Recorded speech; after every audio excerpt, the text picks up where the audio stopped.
आज देवाच्या वचनातून आम्ही पहिले शमूएल याचा पहिला अध्याय काढूया आणि 9 पासून काही वचने आपण वाचूया.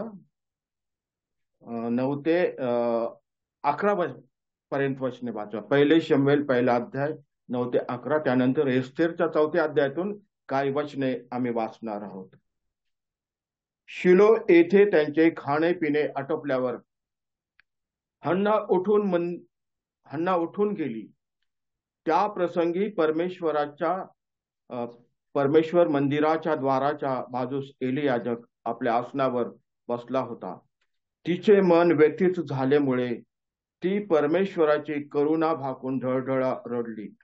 ती म्हणाली, हे सेनाधीश परमेश्वरा, तू आपल्या दासीच्या दुःखाकडे खरोखर अवलोकन करशील, माझी आठवण करशील, आपल्या दासीला विसरणार नाहीस, आपल्या दासीला पुत्र संतान देशील, तर तो आयुष्यभर परमेश्वराचा व्हावा, एतदर्थ मी त्यास समर्पण करीन, त्याच्या डोक्यावर वस्त्रा फिरविणार नाही, असा तिने नवस केला. देवा वाचलेली वचने आम्हासाठी आशीर्वादाची अशी करो.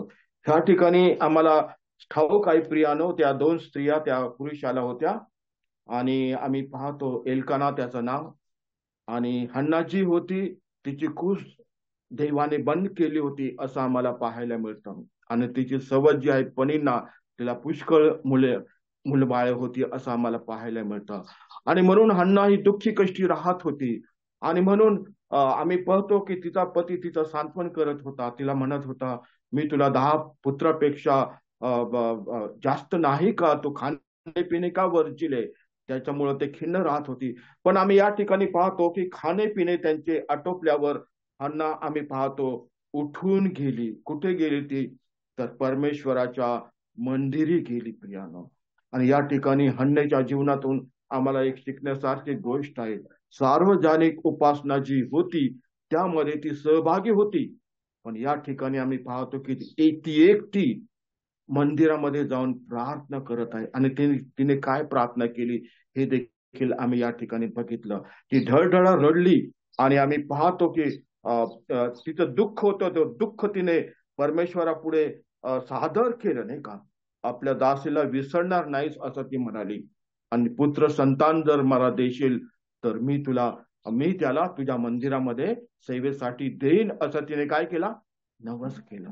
त्याच्यानंतर आम्ही पाहतो की तिला देवाने एक पुत्र दिला, आम्हाला ठाऊक आहे, आणि देवापासून मागून घेतला, म्हणून तिने त्याचं नाव काय ठेवलं, तर शमवेल असं ठेवलं, देवापासून मागितलेला. देवाच्या वचनामध्ये अनेक बहिणीबद्दल, त्यांच्या प्रार्थनेबद्दल सांगण्यात आलेलं आहे प्रियानो. आणि बहिणींनी, स्त्रियांनी काय सेवा केली हे देखील देवाच्या वचनामध्ये आम्हाला पाहायला मिळतं. पण आजकाल आम्हाला काय पाहायला मिळतं की बहिणींना काही महत्व दिलं नाही. बहिणींना असं वाटतं की आम्हाला काही सेवा नाही, आम्हाला मंडळीमध्ये काही काम नाही, फक्त सभेला जायचं आणि परत यायचं, सभेला जायचं आणि यायचं, इतकंच काम आहे. थोडाफार संडे स्कूलमध्ये बहिणींचा सहभाग असतो, यानंतर कोणतंही त्यांना उत्तेजन दिलं नाही, प्रोत्साहन दिलं जात नाही. पण देवाच्या वचनातून आज आम्ही बघूया त्या बहिणीने काय केलं. तिची कूस बंद होती, तिने देवाला प्रार्थना केली. तिचा आश्रय देव आहे. स्तोत्र 46 मध्ये पाहतो, देव आमचा आश्रय व आमचे सामर्थ्य आहे, नाही का. त्या देवाकडे ते गेली प्रियानो. तिचं खाजगी प्रार्थनाशील जीवन आम्हाला पाहायला मिळतं. बहिणींनी अशा प्रकारे खाजगी ती देवाकडे गेली, एकांतामध्ये देवाकडे गेली, देवाकडे गाऱ्हाण केलं आणि अत्यंत रडून तिने आग्रहाने प्रार्थना केली.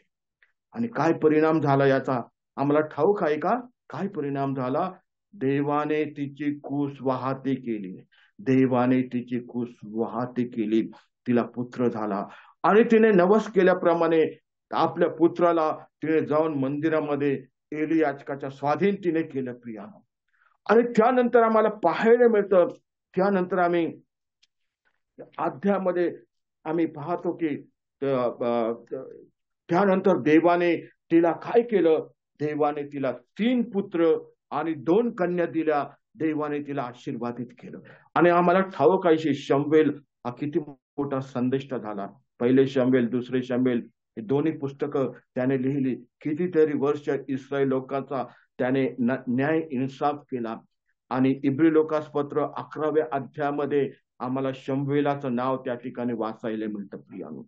आज खरंच देवाला अशा प्रकारच्या हन्नांची देवाला गरज आहे, ज्या ज्या प्रार्थनाशील जीवन जगतील आणि देवाला देवासाठी, देवाच्या सेवेसाठी आपल्या लेकरांना देऊन टाकतील, अशा स्त्रियांची आज देवाला गरज आहे प्रियानो. त्यानंतर आम्ही एस्तेरच्या 4थ्या अध्यायामध्ये आम्हाला सर्व हकीकत माहीत असेल म्हणून मी फक्त 1-2 वचनं या ठिकाणी वाचत आहे. आम्ही एस्तेरचं पुस्तक 4था अध्याय आणि 14 पासून पुढे वाचूया.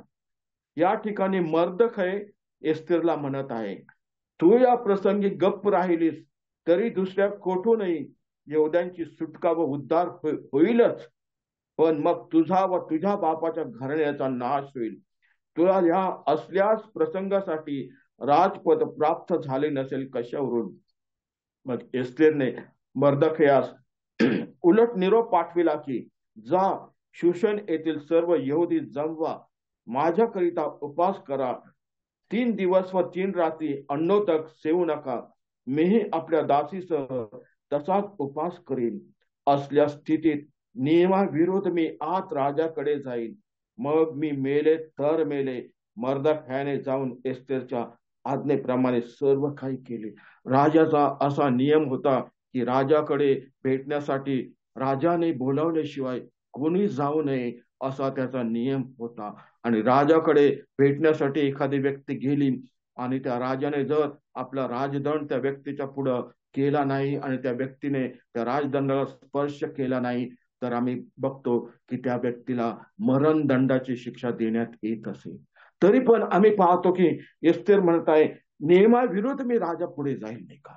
आणि तिने काय म्हटलं, मर्दखयाला म्हटलं, काय झालं, यहुदी लोकांचा नाश करण्याचा हामानाने कट कारस्थान केलं होतं, असं आम्हाला 3ऱ्या अध्यायामध्ये पाहायला मिळतं. सर्व ठिकाणी खलिते पाठविण्यात आले होते. दिवस ठरला होता, लोकांचा नायनाट करण्याचा हा दिवस ठरला होता. आणि प्रियानो, हे नायनाट करण्याचं कारण काय, तर मर्दखय त्याला वाकून नमस्कार करत नव्हता, सलाम करत नव्हता. म्हणून त्याने काय केलं, अवघ्या यहुद्या राष्ट्राचा नायनाट करण्याचा प्रयत्न केला. हमान हा आम्हाला या ठिकाणी सैतानाचा नमुना आम्हाला पाहायला मिळतो. आणि या प्रसंगी आम्ही पाहतो की एस्तेर ज्यावेळेला राजाकडे गेली तेव्हा राजाने काय केलं, त्याच्या अगोदर आम्हाला काय पाहायला मिळतं की सर्व यहुदी जमा झाले आणि त्यांनी उपवास आणि प्रार्थना केली. आणि एस्तेर देखील आम्ही पाहतो आपल्या दासीसह तिने देखील 3 दिवस व 3 रात्री अन्नोदक सेवन केलं नाही. आपल्या दासीसह तिने उपवास केला प्रियानो. उपवास आणि प्रार्थनेमध्ये त्या लोकांनी हा वेळ घालविला प्रियानो. आणि याचा परिणाम काय झाला प्रियानो, राजाने विचारलं, एस्तेर राणी, तुझा अर्ज काय आहे, तुझं मागणं काय आहे. मग आम्हाला ठाऊक आहे की पुढच्या अध्यायामध्ये आम्हाला वाचायला मिळतं. मग एस्तेरने 2-3 भेटीनंतर सांगितलं की आमच्या यहुदी राष्ट्रांचा नाश करण्याचा या हामानाने कट रचलेला आहे. त्याने सर्व भाषेमध्ये, महाराज तुमची मुद्रा त्या खलित्यावर घेऊन, त्या पत्रावर घेऊन ती पाठविली आहेत आणि आम्ही सर्व मरणार आहोत. त्याच वेळेला राजाला त्या हामानाचं कट कारस्थान समजलं आणि राजाने दुसरे खलिते पाठविले त्या ठिकाणी आणि जलद सांडणी स्वाराद्वारे ते खलिते पाठविले. आणि त्या ठिकाणी त्यांना काय करण्यात आलं, तर यहुदी लोकांना आपला प्रतिकार करण्याचा त्यांना हक्क देण्यात आला आणि आपल्या शत्रूंचा त्याने नायनाट करण्याचा त्यांना हक्क देण्यात आला. अशा प्रकारे यहुदी लोकांची सुटका झाली प्रियानो. त्यानंतर आम्हाला पाहायला मिळतं हमान आणि त्याच्या 10 पुत्रांना देखील फासावर चढविण्यात आलं, असं आम्हाला पाहायला मिळतं. जो फाशीचा खांब त्याने मर्दखयासाठी तयार केला होता, त्याच खांबावर काय झालं, त्या हमानाला फाशी देण्यात आलं. नीतिसूत्रामध्ये म्हटलंय, जो दुसऱ्यासाठी खाडा खणतो त्या खाड्यामध्ये तो स्वतः जाऊन पडतो. हमान देखील अशा प्रकारे त्याचा नाश झाला प्रियानो. आणि ह्या प्रार्थनेचा परिणाम काय झाला प्रियानो, किती अद्भुत असा परिणाम झाला. काय झालं, आम्ही पाहतो की ते फरमान रद्द झालं नाही का. चुकीचं फरमान होतं ते रद्द झालं आणि योग्य फरमान पाठविण्यात आलं. राजाचं मन पाटाच्या पाण्याप्रमाणे वळविणारा आपला देव आहे प्रियानो. त्यानंतर आम्ही पाहतो की मर्दखायाला सर्व अधिकार त्या राजाने दिला, आपली मुद्रिका त्याच्या हातात घातली. आणि त्यानंतर मर्दखाई आणि एस्तेर राणीने त्या ठिकाणी काय केलं, त्या ठिकाणी त्या लोकांचं कितीतरी दिवस त्यांनी प्रतिपाळ केला, सांभाळ केला, आम्हाला पाहायला मिळतं. बहिणींच्या प्रार्थनेमुळं काय घडून आलं या ठिकाणी, नाही का प्रियानो? कायदा बदलण्यात आला, कायद्यामध्ये बदल करण्यात आला, असं आम्हाला पाहायला मिळतं. त्यानंतर आम्हाला प्रेषित 12:5 मध्ये आम्हाला पाहायला मिळतं की देवाचा सेवक पेत्र याला तुरुंगामध्ये टाकण्यात आलेलं आहे, असं आम्हाला पाहायला मिळतं. आणि त्याने याकोबाला तरवारीने वधिलं आणि पेत्राला देखील त्याने त्याच्यावर हात टाकला आणि त्याला कैद केलं प्रियानं. पण 12:5 मध्ये आम्हाला पाहायला मिळतं, त्या ठिकाणी 12:5 मध्ये आम्ही वाचतो, याप्रमाणे पेत्र बंदीशाळेत पहाऱ्यात होता, परंतु त्याच करिता देवाजवळ मंडळीची प्रार्थना एकाग्रतेने चालली होती. मंडळीची प्रार्थना पेत्रासाठी एकाग्रतेने चालली होती. आणि पेत्राला 4 चौकड्यांच्या स्वाधीन करण्यात आलं होतं. प्रत्येकाच्या हातामध्ये त्या पेत्राच्या साखळदंड होते आणि त्यांची दुसरा जो भाग होता ते शिपायांच्या हातामध्ये होता. आणि अशा वेळेला मंडळीची प्रार्थना एकाग्रतेने चालली होते प्रियानो, नाही का? आणि आम्हाला पाहायला मिळतं त्यानंतर काय झालं प्रियानो, तर देवाने अद्भुत चमत्कार केला, स्वर्ग उघडला, स्वर्गातून एका दिव्यदूताला पाठविण्यात आलं आणि पेत्र ज्या ठिकाणी बंदी शाळेत होता त्या ठिकाणी तो दूत प्रगट झाला. त्याने पेत्राच्या कुशीवर तापतून त्याला उठवलं आणि म्हटलं आपल्या वाहना घाल. आणि त्याला काय केलं, पेत्राला त्याने काय केलं, रस्त्यावर आणलं, पेत्राची त्याने सुटका केली. हा मरण दंड होता, त्या ठिकाणी पेत्राचं मरण ठरलेलं होतं. पण देवाने काय केलं, तर आम्ही पाहतो की त्याला 4 चौकड्यांमधून त्याने देवाने त्याला रस्त्यावर आणलं. आणि पेत्र आम्ही पाहतो कुठं गेला, तर त्या ठिकाणी ज्या ठिकाणी प्रार्थना चालली होती त्या ठिकाणी तो गेला.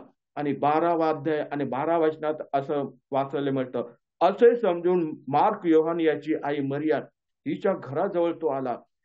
तो तेथे बरेच लोक एकत्र मिळून प्रार्थना करत होते, असं आम्हाला पाहायला मिळतं. दरवाजाची दिंडी ठोकीत असता रुदा नावाची मुलगी त्या ठिकाणी आली आणि पेत्राने काय सांगितलं, जा. आणि पेत्राने सर्व काही त्या लोकांना सांगितलं आणि म्हटलं, याकोबाला आणि बंधूजनांना सांगा, नाही का, की देवाने मला सोडवलेलं आहे. आणि पेत्र दुसऱ्या ठिकाणी निघून गेला, असं आम्हाला पाहायला मिळतं. आणि त्या ठिकाणी बहुतेक असं वाटतं त्या ठिकाणी बहिणी प्रार्थना करत होत्या, कारण पेत्राने म्हटलं याकोबास आणि बंधुजनास हे सांगा. याचा अर्थ कदाचित त्या ठिकाणी बंधुजन नव्हते, कदाचित असतील, दुसऱ्या ठिकाणी असतील, किंवा त्याच घरामध्ये दुसऱ्या खोलीमध्ये बंधुजन असतील, नाही का? योहान मार्क याची आई खूप श्रीमंत होती, तिने आपलं घर देवाच्या मंदिरासाठी, देवाच्या लोकांना एकत्र येण्यासाठी तिने आपलं घर देऊन टाकलं प्रियानं. आणि ह्या ठिकाणी केलेल्या प्रार्थनेचा परिणाम काय झाला प्रियानो, नाही का? पेत्र जो बंदी शाळेमध्ये होता त्याला बाहेर काढण्यात आलं, स्वर्ग उघडण्यात आला आणि स्वर्गातून दिव्यदूताला पाठविण्यात आलं. आणि आम्ही पाहतो की अशा प्रकारे आमच्या प्रार्थनेमुळे देव काय करू शकतो प्रियानंद. आणि प्रेषितांची कृत्य 16व्या अध्यायामध्ये देखील आम्हाला लुदियाबद्दल पाहायला मिळतं प्रियानंद. या ठिकाणी आम्ही पाहतो की लुदिया पाऊल आणि तिमोथेय आणि सीला हे या ठिकाणी सुवार्तेच्या फेरीवर असताना फिलिप या ठिकाणी ते आले. आणि त्यांना असं समजलं की 16व्या अध्यायामध्ये असं समजलं की ज्या ठिकाणी आम्हाला त्या ठिकाणी 13व्या वचनात आम्ही पाहतो, प्रेषित 16:13, मग शब्दाच्या दिवशी आम्ही वेशी बाहेर नदी काठी जेथे प्रार्थना होत असते असे आम्हास वाटले, तेथे जाऊन बसलो आणि ज्या स्त्रिया तेथे जमल्या होत्या त्यांच्या बरोबर बोलू लागलो. ज्या स्त्रिया तेथे जमल्या होत्या त्यांच्या बरोबर ते बोलू लागले. ह्या स्त्रियांना काय होतं, तर लुदिया ही त्यांच्यामध्ये पुढाकार घेणारी होती. तिने स्त्रियांना एकत्र केलं होतं आणि वेशी बाहेर नदी काठी जाऊन त्या ठिकाणी प्रार्थना करत होत्या. आणि खास करून शब्दाच्या दिवशी देवाचे आभार मानण्यासाठी, देवाची भक्ती करण्यासाठी त्या एकत्र झाल्या होत्या. लुदिया ही देवाची भक्ती करणारी होती आणि तिने अनेक स्त्रियांना देखील देवाची भक्ती कशी करावी हे शिकवलं. अनेक स्त्रिया त्या ठिकाणी एकत्र झाल्या होत्या आणि प्रेषित पावलाने त्या ठिकाणी वचन सांगितलं. लुदियाच्या जीवनामध्ये कार्य झालं, अंतःकरणात कार्य झालं. तिचं हृदय प्रभूने प्रफुल्लित केलं. पावलाच्या सांगण्याकडे तिने लक्ष दिलं आणि प्रभूला आपला ताळणारा म्हणून तिने स्वीकारलं. आणि मग तिने म्हटलं, मी प्रभूवर विश्वास ठेवणारी आहे, असं जर तुम्ही मानित असला तर काय करा, माझ्या घरी येऊन राहा. आणि कालांतराने आम्हाला पाहायला मिळतं पियानो, फिलिप्पे या ठिकाणी मंडळीची उभारणी झाली आणि पावलाने लिहिलेल्या पत्रामध्ये फिलिप्पेकरास पत्र लिहिलेलं आहे, नाही का. कालांतराने त्या ठिकाणी मंडळी सुरू झाली. ह्या बहिणींना देवाच्या संगतीमध्ये जाण्याची आवड होती, प्रार्थनेमध्ये वेळ घालवण्याची आवड होती प्रियानो. आणि आज अशाच रीतीने बहिणींनी एकत्र येऊन प्रार्थना करणे किती अगत्याचं आहे. आणि याचा परिणाम काय झाला प्रियानो, कालांतराने फिलिप्पे गावामध्ये मंडळी उभी राहिली आणि लुदिया ही थुअतिरा नगराची राहणारी होती. आणि त्यानंतर काय झालं असेल ही कल्पना मी करतो प्रियानो. आणि कदाचित देवाच्या सेवकांना तिने तिने थोथिरा या ठिकाणी नेलं आणि प्रगटीकरणाच्या तिसऱ्या चौथ्या अध्यायामध्ये आम्हाला पाहायला, दुसऱ्या तिसऱ्या अध्यायामध्ये 7 मंडळींना जी पत्र लिहिली त्या मंडळीमध्ये थुअतिरा मंडळीला देखील पत्र लिहिण्यात आलं असं आम्हाला पाहायला मिळतं. आणि प्रियानो अशा रीतीने काय झालं, एका खंडातून सुवार्ता दुसऱ्या खंडामध्ये पोहोचली. ती कशामुळे शक्य झालं प्रियानो, तर बहिणी त्या ठिकाणी प्रार्थना करत होत्या, प्रार्थना करत होत्या. प्रार्थनेमुळे काय झालं प्रियानो, फिलिप्पे या ठिकाणी आणि थुअतिरा या ठिकाणी मंडळीची स्थापना झाली. दोन्ही मंडळ्या उभा राहिल्या प्रियानो. किती महान असं कार्य या चारी भागामध्ये आम्हाला पाहायला मिळतं. बहिणींच्या प्रार्थनेमुळे किती महान असं कार्य होऊ शकतं. आणखी देवाच्या वचनामध्ये अनेक बहिणी दाखवल्यात प्रियानो.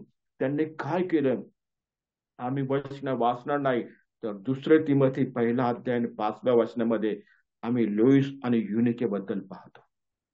तो विश्वास लोईस मध्ये होता, तो विश्वास तिने काय झाला, युनिके मध्ये तिने दिला, नाही का. आणि लोईस आणि युनिकेने मिळून तो विश्वास तिमोथ्याला त्यांनी घडविलं. आणि आम्हाला पाहायला मिळतं की त्या ठिकाणी 1 तिमोथी 3:16 मध्ये आम्हाला पाहायला मिळतं, तिमोथ्याला बालपणापासूनच पवित्र शास्त्राची काय होती, माहिती होती. बालपणापासूनच त्यांनी त्याला देवाचं वचन शिकवलं आणि तिमोथी हा देवाचा सेवक झाला. पाऊल म्हणत आहे, माझ्याप्रमाणे तिमोथी देवाची सेवा करत आहे प्रियानो. आज देव मंडळामध्ये लोईस आणि युनिके सारख्या बहिणींना शोधत आहे. लोईस ही फार चांगली अशी आजी होती प्रियानो, आणि आजी या नात्याने तिने फार मोठं कार्य त्या कुटुंबामध्ये घडविलं आम्हाला पाहायला मिळतं. आणि आताच आम्ही 1 शमूएल मध्ये पाहिलं की हन्नाने काय केलं, शमूएल बाळाला घडविलं, देवाच्या सेवेसाठी तिने त्याला घडविलं असं आम्हाला पाहायला मिळतं. त्यानंतर आम्ही योखबेद बद्दल पाहतो प्रियानो. निर्गमच्या पुस्तकामध्ये योखबेद ही कोण आहे, तर तिच्या पतीचं नाव होतं अमराम आणि ही मोशेची आई होती. योखबेद ही मोशेची या ठिकाणी पाहायला मिळतं, नाही का, मोशेची आई होती. आणि काय झालं तर मोशे, अहरोन आणि मिरियाम संदेष्टी यांना तिने देवाच्या सेवेसाठी काय केलं, तयार केलं. योखबेदने काय केलं तर देवाच्या सेवेसाठी मोशेला, अहरोनाला आणि मिरियाम संदेष्टीला त्यांनी तयार केलं असं आम्हाला पाहायला मिळतं. मोशेचं जीवन देखील आम्ही पाहतो किती देवाने त्याचा उपयोग करून घेतला प्रियानं. मोशे आणि अहरोन यांचा उपयोग देवाने करून त्या आपल्या लोकांना मिस्राच्या बंदी शाळेतून, बंदी खाण्यातून बाहेर आणलं, मिस्राच्या गुलामगिरीतून त्यांनी बाहेर आणलं प्रियानं. आज अशा प्रकारची सेवा करणाऱ्या बहिणींची गरज आहे.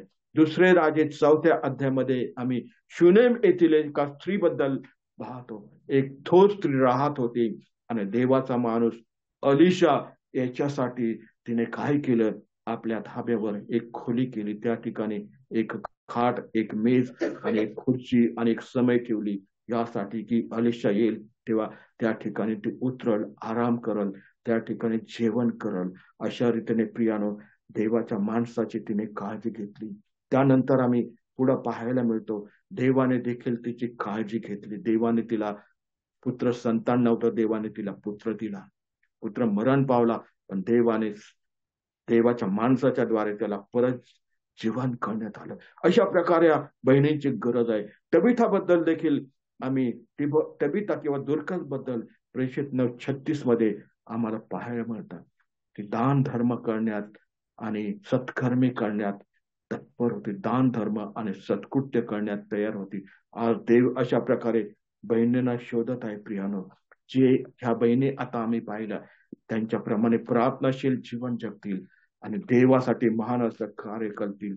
रोम 16 मध्ये फिबी बद्दल आम्हाला वाचायला मिळतं. किंक्रियातील मंडळीची सेवका फिबी, ती देवाच्या माणसाची सेवा करत होती, देवांच्या सेवकांची सेवा करत होती. आणि अद्भुत रीतीनं त्या फिबीचं नाव आम्हाला रोम 16 पहिल्या दुसऱ्या अध्यायामध्ये पाहतो. आणि प्रिस्किला बद्दल पाहतो त्याच त्याच अध्यायामध्ये 4-5व्या अध्यायामध्ये ती मंडळी तिच्या घरात जमत होती. अक्विला आणि प्रिस्किला यांच्या घरात मंडळी जमत होती असं आम्हाला पाहायला मिळतं. आज देव अशा प्रकारच्या बहिणींची देवाला गरज आहे प्रियानो. देव मंडळामध्ये शोधत आहे. अशा प्रकारे बहिणी देवासाठी जगतील, सत्कृत्य करतील असं आम्हाला पाहायला मिळतं. आणि अशा प्रकारे अनेक बहिणी आहेत की पावलाच्या सेवेमध्ये त्यांनी मदत केली. रोमकरास पत्र 16 अध्याय जर आम्ही वाचला तर अनेक भावाची, अनेक बहिणींची नावं दिलीत आणि असं म्हटलंय, तिने प्रभूमध्ये फार श्रम केले, तिने प्रभूमध्ये फार श्रम केले, तिने प्रभूमध्ये फार श्रम केले. अशा प्रकारे श्रम करण्यास देखील माझ्या बहिणी झाल्या या ठिकाणी आहेत, त्यांना देखील देव या ठिकाणी म्हणत आहे. अशा प्रकारची सेवा देवाने तुम्हाला दिलेली बहिणीनं. आणि अशा प्रकारची सेवा करण्याचं ओझं देव बाप आम्हा सर्वांवर देव आणि भावांना देखील अशाच प्रकारच्या सेवा दिलेली देवबाप ही वचने समजण्यास सहाय्य करू शकते. देव सामर्थ्य देव. पुन्हा एक वार सर्वांचा आभारी आहे. थँक्यू.